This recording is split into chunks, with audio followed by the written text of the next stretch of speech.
स्मृति पुराणानाम् आलयं करुणालयं नमामि भगवत्पाद शंकरं लोकशंकरं शंकरं शंकराचार्यं केशवं बादरायणं सूत्रभाषकृतं वन्दे भगवन्तं पुनः पुनः. Today is Adi Shankaracharya Jayanti. When we are talking about this person, we need to deserve to talk about him. What is the deserving he sees in us is the transformation. If not transformation, the willingness to transform. His entire life he dedicated to educate people towards that internal transformation rather than social transformation. Talking about his work is the way we can honor him as a person, as a soul, as a guru, and as a reformer that we all know him as.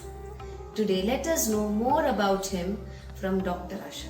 Thank you for the wonderful explanation, but I don't think the life is enough to talk about it. So whenever we speak about Bhakti movement, whenever we try to understand the cosmos, it is Adi Shankara who is the guiding force. Yoganandaji in his work beautifully says, if not Adi Shankara, we wouldn't have even decoded the Mahavakyas. One of the Mahavakya is Aham Brahmasmi, which has been misinterpreted in many ways. True. And Yoganandaji beautifully say what exactly Aham Brahmasmi mean, what exactly Shankara meant. We all made of neutrons, protons and electrons. And Yoganandaji says human beings are made of life-trons. Okay. So life-trons is the prana that is there in us, which is the Chaitanya, the energy. The entire work of Adi Shankara is to awaken the Chaitanya. We say Chaitanya is one and you are seeing Chaitanya in many forms. That is the most non-judgmental Shankara that we see, who have never discriminated the idea of human system with good, bad, right, wrong. So further, there were a lot of experiments being done now, Deepti, on this.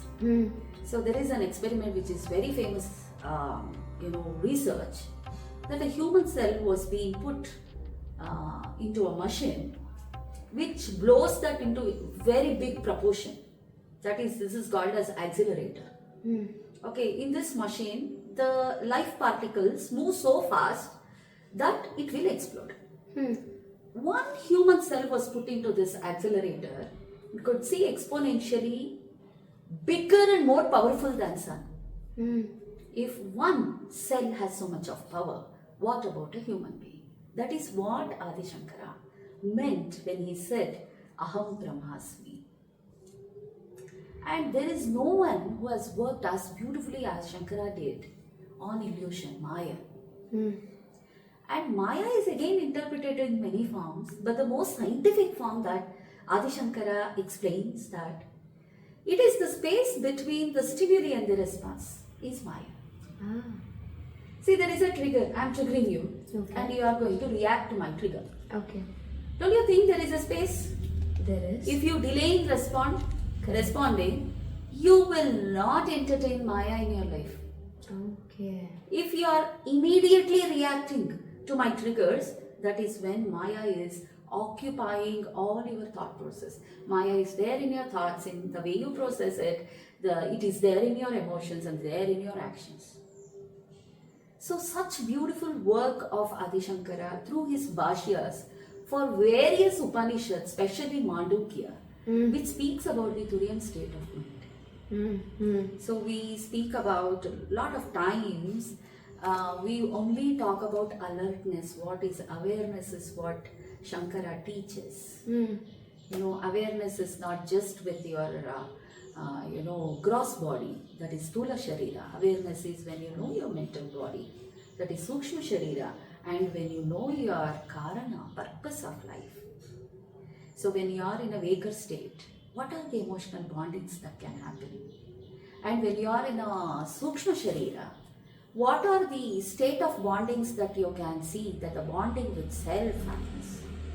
Through Sharira, that is your external body, or the Stula Sharira, you'll be able to bond with materials, objects, people, place.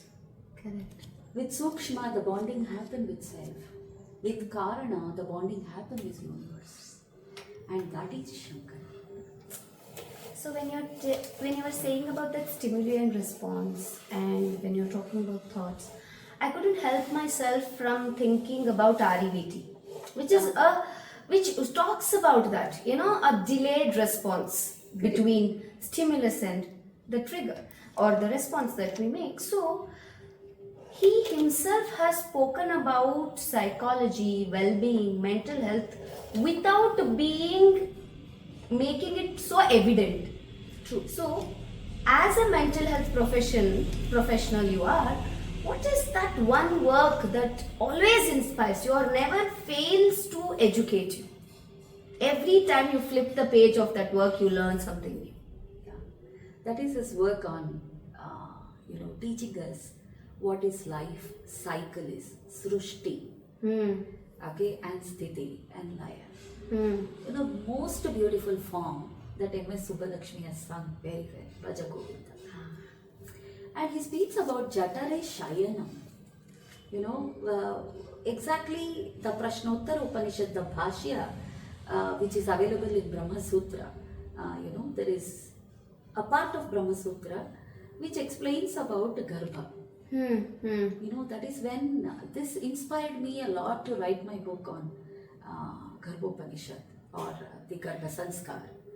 The most peaceful or the easy, or I may not say easy, the most reachable place to attain peace, or what we call it as the liberation, is to understand one's womb. When I say womb is always related to the garbha that women carries the baby. The womb is the Agna Chakra, where your thoughts are produced, where your emotions are processed, and where you make some decisions in life. So when you are in a sleeper state, what happens? When you are in a waker state, what happens? And when you are in a dreamer state, what happens? So for you to attain that peace, you should be in the fourth state, where you are aware and you bring the pure consciousness bliss to your life. Again, I'll go to Aham Brahmasmi, where I don't separate myself. I see myself as a universe. That is what this Advaita philosophy is all about. And I also get inspired with a lot of his work, especially the Ashtakam, where he brings a lot of deities and he has formulated Ashtakam on them, which is an epistemological understanding of what are the energies, especially when he writes about the Shakti, when he writes about Shiva, when he writes about Skanda, when he writes about Vinayaka. These are all different forms of energies. Correct. And without the balance of Prakriti Purusha, neither Buddhi nor Manas is understood. That is self-awareness that Shankara always speaks about. So when he say Jatare Shayanam, so everything starts from the womb. So it's the responsibility to bring life on the earth. It's not just to raise a family, to answer somebody. We raise the family, So it's not just as simple as that. When you're giving a life, it's a total responsibility that life, this particular small life, as I told you, if a cell can have so much of power, what about the cluster of cells can do to this world? So this is Shankara. He is not just psychologist, sociologist, historian, scientist, you name it. He has done his work in every field that the whole universe has to keep him in mind. Thank you.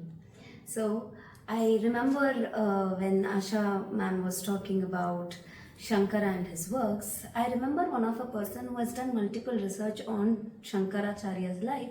He told reading one Veda, one lifetime is not enough. And here is a person who has walked among us, who has walked on the same land that we are standing on today, who has not only read Chaturveda, understood, assimilated, interpreted and wrote commentaries out of it. Imagine what kind of abilities or what soul he carried with him. And do you think that soul will not be part of us today? It is always, every time we flip a page, that soul is present. And today is just a single day where his soul or him as a person is celebrated for his works, but he can be remembered, acknowledged, appreciated every single minute of our life, unless until we are part of this Bharatavarsha he walked on. Guru Pyo Namaha.